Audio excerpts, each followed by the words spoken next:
Alvin, you've defined difference between a so-called theodicy and a defense.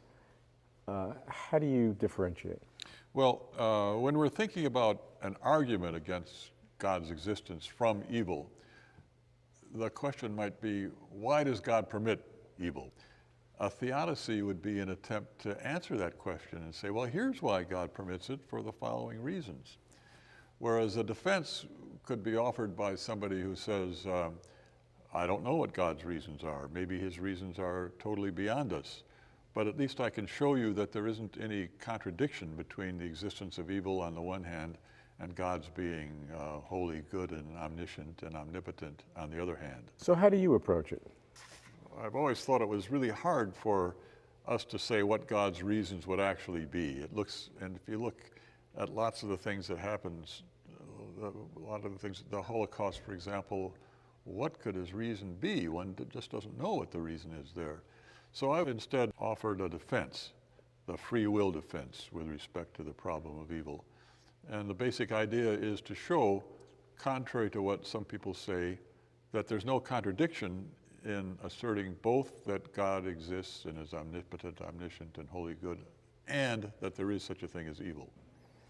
How do you do that? Well, the free will defense roughly goes like this.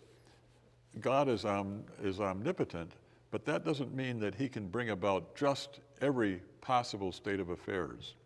So, for example, he can't cause it to be the case that I freely do something or other, freely give, say, $100 to my church. He can't cause me to do that freely. If he causes me to do it, I don't do it freely. So the free will defense says that, first of all, there are possible worlds in which there are free creatures who only do what is right. But maybe those worlds are ones that God can't create. But it could be that for any free creature you pick out, if God were to create that creature and put him in this in any particular circumstance you mentioned, any possible world you mentioned, that creature would do at least one wrong thing. Any creature like that would suffer from what I called trans-world depravity. Trans-world depravity says only that for any world in which God could have actualized you, you would perform at least one wrong action.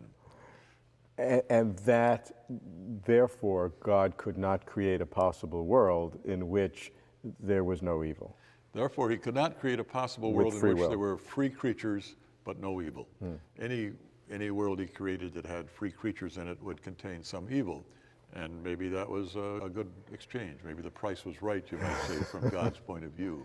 You and others have eliminated the logical requirement that if you have evil, then you have no God.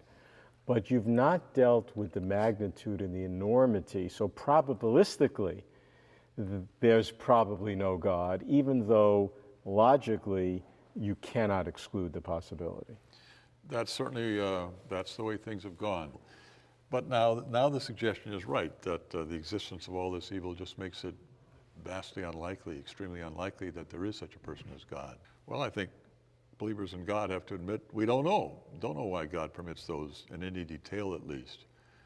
But the question is whether that makes it unlikely that God does have a reason.